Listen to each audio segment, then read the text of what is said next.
મારું નામ કચ્છટા સ્નેહા હિરેનભાઈ છે। હું ધોરણ 8 માં અભ્યાસ કરું છું। હું તમને આજે હોળી વિશે કહીશ। હોળી એ ફાગણ મહિનાની પૂનમના દિવસે આવે છે। પ્રહલાદ ભગવાનનો ભક્ત હતો। તેના પિતાને તે ગમતું ન હતું। પ્રહલાદને મારવા તેના પિતાએ ઘણા જાતના પ્રયત્નો કર્યા, પણ તે છતાંય પ્રહલાદ મર્યો નહીં। અંતે કંટાળી અને પ્રહલાદના પિતાએ તેની બહેન હોલિકાને તે કામ સોંપ્યું। હોલિકાને વરદાન હતું કે આગ તેને બાળી શકે નહીં।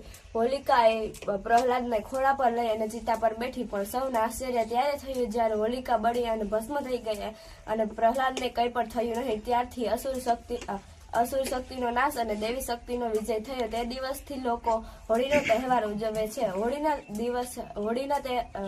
દિવસે લોકો ઉપવાસ કરે છે અને રાત્રે છાણા અને લાકડા ભેગા કરી હોળી પ્રગટાવે છે।